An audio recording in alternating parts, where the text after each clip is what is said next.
Oke, perlahan tapi pasti Oda Sensei itu mengeluarkan kepingan demi kepingan informasi yang saling terkait satu sama lain di cerita One Piece ini.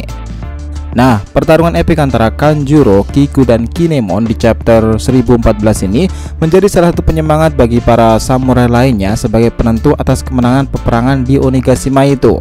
So, rilis ini akan sangat menarik, bagi kita intro dulu.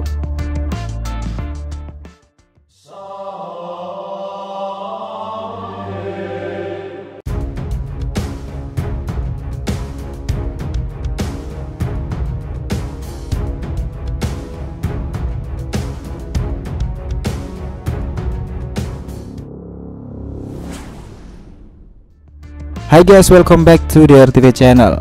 Nah, kali ini kita akan membahas mengenai review chapter One Piece chapter 1014. Oke, biar nggak salah persepsi, silahkan tonton sampai habis ya. Nah, akhirnya chapter One Piece 1014 ini sudah terbit secara resmi. Pada chapter minggu ini kita akan melihat adegan yang penuh menegangkan serta penuh dengan emosional. Hal ini terjadi karena di chapter 1014 ini kita akan melihat Kiku yang tertusuk dan Kanjuro yang terkena tebasan serta Kinemon yang terkena hantaman serangan dari Kaido. Beberapa pembahasan kali ini kita akan rangkum menjadi beberapa poin ya. Oke, kita mulai. Pertama, misteri tentang Joy Boy. Nah, pada panel pertama dalam chapter 1014 kita bisa melihat Luffy itu yang benar-benar terjatuh ke dalam laut. Pada saat yang bersamaan pula Kaido sempat berkata kepada Luffy serta menyebutkan kalau Luffy ini tidak bisa mengikuti jejak dari Joy Boy.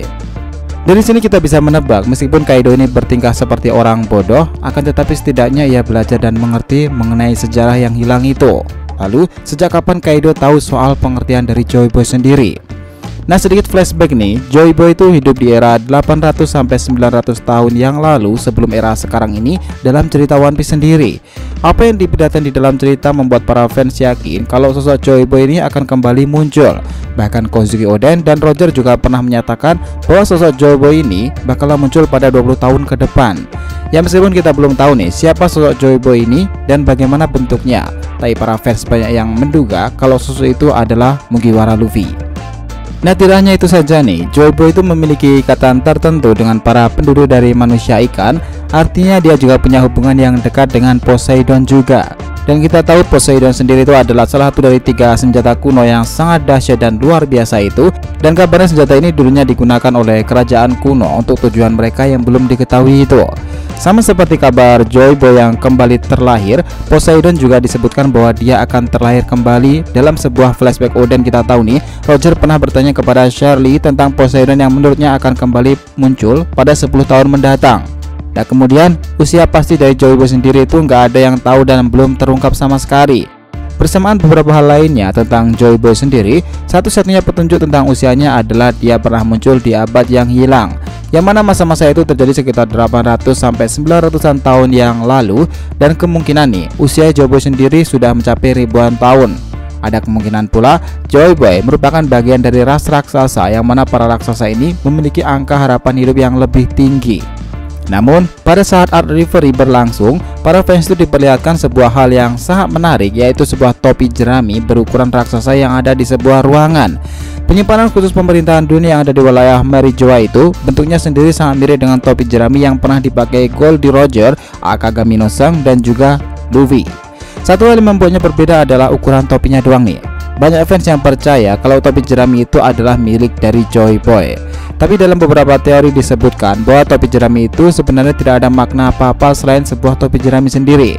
Makna sebenarnya adalah simbol dari topi jerami itu yang artinya pemerintah dunia sudah ditipu melalui topinya itu.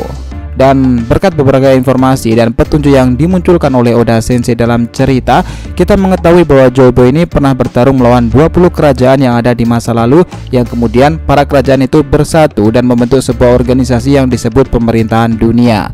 Nah, kemungkinan dia dan juga klan Kozuki kalah dalam peperangan itu. Dia pun mulai menulis tentang berbagai hal di masa lalu dan berbagai poneglyph yang tersebar di lautan-lautan itu. Selain itu, bagaimana Joy Boy mati pun masih belum diketahui. Terdapat beberapa spekulasi lain yang diungkapkan para fans, di mana para teori itu disebutkan bahwa Im Sama adalah musuh dari masa lalu Joy Boy. Dia selamat di era itu dan kemudian menjadi pemimpin tertinggi organisasi pemerintahan dunia. Oke, kita lanjut ke poin kedua di chapter 1014 ini. Oke, yang kedua, memenuhi dengan kekuatan Voice of All Thing-nya. Setelah mengatakan hal tersebut, Kaido pun mulai mengumumkan bahwa Luffy itu telah kalah telak. Setelah itu adegan pun sedikit berpindah nih. Pada pertengahan chapternya itu di 1014 kita melihat Momonosuke yang membaca buku diary ayahnya dengan serius. Lalu entah kenapa tiba-tiba mendengar suara yang aneh. Padahal di sini Shinobu tidak mendengar suara apapun. Ada kemungkinan bahwa sepertinya suara itu berasal dari Zou yang sedang menuju ke Wano atau suara dari Saking sendiri. Nah, poin yang ketiga itu adalah Chopper versus Queen.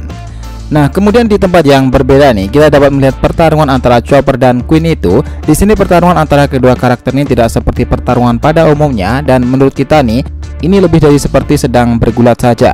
Karena kedua karakter tersebut mempunyai tubuh yang besar, dimana orang-orang di sekitar cuma melihat sambil bersorak saja nih. Namun uniknya ternyata Perospero ada di sana, dan dia sambil menyerang menggunakan panah permen yang diarahkan ke semua yang ada di sana itu.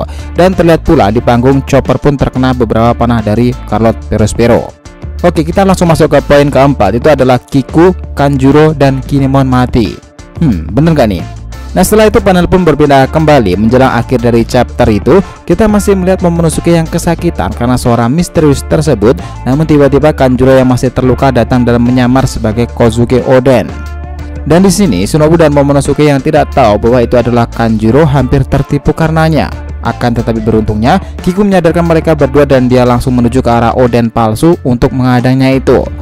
Masih dengan sangat berat hati, sampai saat itu Kiku mencoba menebas Oden palsu tersebut. Namun karena dia teringat momen bersama Oden, di sini Kanjuro memanfaatkan momen tersebut untuk menusuk Kiku. Nah, tentu saja karena serangan tersebut membuat tubuh Kiku itu makin lemas dan bahkan sudah muncul seperti tanda-tanda kalau ia akan segera sekarat nih. Kemudian di satu sisi, tiba-tiba Kinemon itu menebas Kanjuro sampai sekarat, dan singkat cerita, Kaido tiba-tiba muncul menghampiri Momonosuke. Namun Kinemon mencoba melindunginya dengan menyilangkan pedangnya itu kepada Kaido. Nah, awalnya kita sempat berasumsi kalau pertahanannya itu bakal seperti Zoro seperti saat menghalangi serangan gabungan dua Yonko yakni Big Mom dan Kaido itu. Namun ternyata pedang yang dipegangnya itu untuk menahan serangan tersebut pecah terbagi dua nih. Dan akhirnya menyebabkan serangan dari Kaido itu berhasil mendaratkan ke kepala Kinemon sendiri. Dan di samping itu, di panel terakhir diperlihatkan bahwa Pulau Onigashima sudah dekat dengan Wano. Nah, demikianlah pembahasan mengenai chapter 1014 ini. Nah, setelah membaca artikel ini, kira-kira bagaimana nih pendapat kalian mengenai chapter kalian ini? Terutama melihat Kinemon yang terkena hantaman dari Yonko Kaido sendiri. So guys, jadi itulah tadi pembahasan kita mengenai review chapter 1014 ini. Jangan lupa kasih saran di kolom komentar dan subscribe channel ini. Semoga ceritanya itu memberikan informasi dalam tiap pembahasan animenya. Thank you telah menonton konten DR TV and will be come back.